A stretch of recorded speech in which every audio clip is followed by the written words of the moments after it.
ಜಗದ್ಗುರು ರೇಣುಕಾಚಾರ್ಯರ ಜಯಂತಿಯ ಪ್ರಯುಕ್ತ ಇಂದು ಬೀದರ್ ನಗರದ ಪತ್ರಿಕಾ ಭವನದಲ್ಲಿ ಕರೆದ ಸುದ್ದಿಗೋಷ್ಠಿಯನ್ನ ಉದ್ದೇಶಿಸಿ ರೇಣುಕಾಸ್ವಾಮಿ ಜಯಂತ್ಯೋತ್ಸವ ಸಮಿತಿಯ ಅಧ್ಯಕ್ಷರಾದ ರಾಜಶೇಖರ್ ಪಾಟೀಲ್ ಅವರು ಸುದ್ದಿಗೋಷ್ಠಿಯನ್ನ ಉದ್ದೇಶಿಸಿ ಮಾತನಾಡಿ, ಮಾರ್ಚ್ 1ರಂದು ಜಗದ್ಗುರು ರೇಣುಕಾಸ್ವಾಮಿ ಅವರ ಜಯಂತ್ಯೋತ್ಸವ ಅದ್ದೂರಿಯಾಗಿ ಮೆರವಣಿಗೆಯನ್ನು ಜಾತಿ ಪಂಥ ಭೇದವಿಲ್ಲದೆ ಸರ್ವರು ಪಾಲ್ಗೊಂಡು ಮೆರವಣಿಗೆಯನ್ನ ಯಶಸ್ವಿಗೊಳಿಸಬೇಕು, ರೇಣುಕಾಚಾರ್ಯರ ಜಯಂತಿಯನ್ನ ಯಶಸ್ವಿಗೊಳಿಸಬೇಕು ಎನ್ನುವ ಮಾತುಗಳನ್ನ ಹೇಳಿದ್ರು. ಮಾರ್ಚ್ 1ನೇ ತಾರೀಕಿನಂದು ಜಿಲ್ಲಾಡಳಿತದ ವತಿಯಿಂದ ರೇಣುಕಾಚಾರ್ಯ ಜಯಂತ್ಯೋತ್ಸವ ಸಮಾರಂಭವನ್ನ ಜಿಲ್ಲಾಡಳಿತದ ವತಿಯಿಂದ ನಗರದ ಚನ್ನಬಸವ ಪಟ್ಟದೇವರ ರಂಗಮಂದಿರದಲ್ಲಿ ಆಚರಣೆ ಮಾಡಲಾಗುತ್ತಿದೆ. ಅದರಿಂದ ಜಿಲ್ಲೆಯ ಜನತೆ ಯಾವುದೇ ಜಾತಿ ಪಂಥ ಪಕ್ಷಭೇದವಿಲ್ಲದೆ ಪ್ರತಿಯೊಬ್ಬರು ಪಾಲ್ಗೊಂಡು ಯಶಸ್ವಿಗೊಳಿಸಬೇಕು ಎನ್ನುವ ಮಾತು ಮಾಜಿ ಸಚಿವರು ಹಾಗೂ ಜಗದ್ಗುರು ರೇಣುಕಾಚಾರ್ಯ ಜಯಂತ್ಯೋತ್ಸವ ಸಮಿತಿಯ ಅಧ್ಯಕ್ಷರಾದ ರಾಜಶೇಖರ್ ಪಾಟೀಲ್ ಸುದ್ದಿಗೋಷ್ಠಿಯನ್ನ ಉದ್ದೇಶಿಸಿ ಮಾತನಾಡಿ ತಿಳಿಸಿದರು. ಮುಂದುವರೆದು ಮಾತನಾಡಿದ ಜಗದ್ಗುರು ರೇಣುಕಾಚಾರ್ಯ ಜಯಂತಿ ಉತ್ಸವ ಸಮಿತಿಯ ಕಾರ್ಯಾಧ್ಯಕ್ಷರು ಹಾಗೂ ಜಂಗಮ ಸಮಾಜದ ಜಿಲ್ಲಾಧ್ಯಕ್ಷರಾದ ಸಿದ್ದರಾಮಯ್ಯ ಸ್ವಾಮಿ ಅವರು ಮಾತನಾಡಿ, ಮಾರ್ಚ್ 1ರಂದು ಬೆಳಗ್ಗೆ 8 ಗಂಟೆಗೆ ಜಿಲ್ಲಾಧಿಕಾರಿ ಕಚೇರಿಯಲ್ಲಿ ಪೂಜೆ ಸಲ್ಲಿಸಿದ ಬಳಿಕ 9 ಗಂಟೆಗೆ ಗಣೇಶ್ ಮೈದಾನದಿಂದ ಭವ್ಯ ಮೆರವಣಿಗೆ ಜರುಗಲಿದೆ. ಈ ಮೆರವಣಿಗೆಯಲ್ಲಿ ವಿವಿಧ ಕಲಾ ತಂಡಗಳು ಭಾಗವಹಿಸಲಿದ್ದಾವೆ.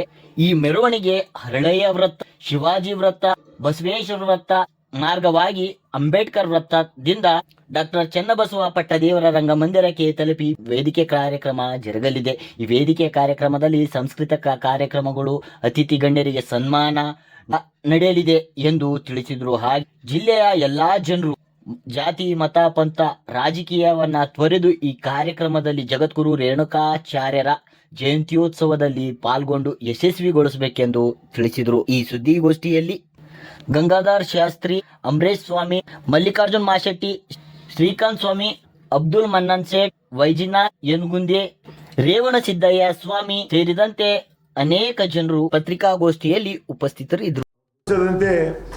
ಈ ವರ್ಷನೂ ಕೂಡ ಬೀದರ್ನಲ್ಲಿ ರೇಣುಕಾಚಾರ್ಯ ಜಯಂತಿ ಅದ್ದೂರಿ ಆಚರಣೆಗೆ ನಿರ್ಧಾರ ಆಗಿದೆ. ಇವತ್ತು ನನ್ನನ್ನು ಬೀದರ್ ಜಿಲ್ಲೆಯಲ್ಲಿ ನಡೀತಕ್ಕಂಥ ಕಾರ್ಯಕ್ರಮದ ಗೌರವ ಅಧ್ಯಕ್ಷನಾಗಿ ಎಲ್ಲ ಸಮಾಜದ ಮುಖಂಡರು, ಎಲ್ಲ ಶ್ರೀಗಳ ಒಂದು ನೇತೃತ್ವದಲ್ಲಿ ನನ್ನನ್ನು ಆಯ್ಕೆ ಮಾಡಿ ಗೌರವ ಅಧ್ಯಕ್ಷರಾಗಿ ಮಾಡಿದ್ದಾರೆ. ನನ್ನೆಲ್ಲರಿಗೂ ಕೂಡ ನಾನು ಅಭಿನಂದನೆ ಸಲ್ಲಿಸ್ತೀನಿ. ಬರ್ತಕ್ಕಂಥ 1ನೇ ತಾರೀಕು ಈ ಒಂದು ರೇಣುಕಾಚಾರ್ಯ ಜಯಂತಿ ಭಾಳ ಅದ್ಧೂರಿಯಾಗಿ ಆಗಬೇಕು. ಕಳೆದ 6 ವರ್ಷಗಳಿಂದ ಈ ಒಂದು ಜಯಂತಿ ಆಚರಣೆ ಮಾಡ್ತಾಯಿದ್ದೀವಿ. ಸರ್ಕಾರ ವತಿಯಿಂದ ಸುಮಾರು 3 ವರ್ಷದಿಂದ ಇಡೀ ರಾಜ್ಯದಲ್ಲಿ ಈ ಒಂದು ಜಯಂತಿ ನಡೀತಾ ಇದೆ. ನಾವು ಹುಮ್ನಾಬಾದ್ ಪಟ್ಟಣದಲ್ಲಿ ಕೂಡ ಪ್ರತಿ ವರ್ಷ ಮಾಡ್ತೀವಿ. ಇವತ್ತೆಲ್ಲ ಶ್ರೀಗಳು ಸೇರಿ ಏನು ಗೌರವ ಅಧ್ಯಕ್ಷರಾಗಿ ನನ್ನನ್ನು ಮಾಡಿದಾರ. ಇವತ್ತು ರಜನೀಶ್ ವಾಲಿಯವರಿಗೂ ಕೂಡ ಏನಿದು ಮೆರವಣಿಗೆ ಮುಖ್ಯಸ್ಥರಾಗಿ ಅಧ್ಯಕ್ಷರಾಗಿ ಕೂಡ ಮಾಡಿದಾರ. ನಾನು ಎಲ್ಲರಿಗೂ ಕೂಡ ಅಪೀಲ್ ಮಾಡ್ತೀನಿ, ಬರ್ತಕ್ಕಂಥ 1ನೇ ತಾರೀಕು ಎಲ್ಲ ಜನ ಈ ಒಂದು ಜಯಂತಿಯಲ್ಲಿ ನಾವೆಲ್ಲರೂ ಕೂಡ ಭಾಗಿಯಾಗೋಣ, ಭಾಳ ಯಶಸ್ವಿಯಾಗಿ ಈ ಕಾರ್ಯಕ್ರಮ ಮಾಡೋಣ. ಎಲ್ಲ ರಾಜಕೀಯ ಧುರೀಣರು, ಮಠಾಧೀಶರು ಎಲ್ಲರೂ ಕೂಡ ಈ ಒಂದು ಕಾರ್ಯಕ್ರಮದಲ್ಲಿ ಭಾಗಿಯಾಗ್ತಾರೆ. ನಮ್ಮ ಜಿಲ್ಲಾ ಉಸ್ತುವಾರಿ ಸಚಿವರು ಇರ್ಬೋದು, ಶಾಸಕರು ಇರ್ಬೋದು, ಬೇರೆ ಬೇರೆ ವಿಧಾನ ಪರಿಷತ್ತಿನ ಸದಸ್ಯರು ಇರ್ಬೋದು, ಅನೇಕ ಮಠಾಧೀಶರು ಕೂಡ ಈ ಒಂದು ಕಾರ್ಯಕ್ರಮದಲ್ಲಿ ಭಾಗಿಯಾಗ್ತಿದ್ದಾರೆ. ತಮ್ಮ ಮುಖಾಂತರ, ಮಾಧ್ಯಮದ ಮುಖಾಂತರ ನಾನು ಎಲ್ಲ ಭಕ್ತಾದಿಗಳಿಗೆ ಈ ಕಾರ್ಯಕ್ರಮದಲ್ಲಿ ಭಾಗಿಯಾಗಬೇಕು ಅಂತ ನಾನು ವಿನಂತಿ ಮಾಡ್ತೀನಿ. ಶಿವಾಜಿ ಸರ್ಕಲ್, ಬಸವೇಶ್ವರ ಸರ್ಕಲ್, ಆಮೇಲೆ ಅಂಬೇಡ್ಕರ್ ಸರ್ಕಲ್, ಕರಿಯಪ್ಪ ಸರ್ಕಲ್ ಆಗಿ ರಂಗಮಂದಿರಕ್ಕೆ 12 ಗಂಟೆಗೆ ಬರುತ್ತದೆ. ಅದರಿಂದ ಜಿಲ್ಲೆಯಲ್ಲಿ ಎಲ್ಲ ಸಮಾಜ ಬಾಂಧವರು ಹೆಚ್ಚಿನ ಸಂಖ್ಯೆಯಲ್ಲಿ ಭಾಗವಹಿಸಬೇಕಂತ ಅವರಲ್ಲಿ ಕಳಕಳಿ ಮನವಿ ಮಾಡ್ಕೊಳ್ತೀವಿ. ನೀವಿನ್ನೂ ನಮ್ಮ ಚಾನಲ್ನ ಸಬ್ಸ್ಕ್ರೈಬ್ ಮಾಡ್ಕೊಂಡಿಲ್ಲ ಅಂದರೆ ಕೂಡಲೇ ಸಬ್ಸ್ಕ್ರೈಬ್ ಮಾಡಿ, ಲೈಕ್ ಮಾಡಿ, ಬೆಲ್ ಬಟನ್ ಒತ್ತಿ.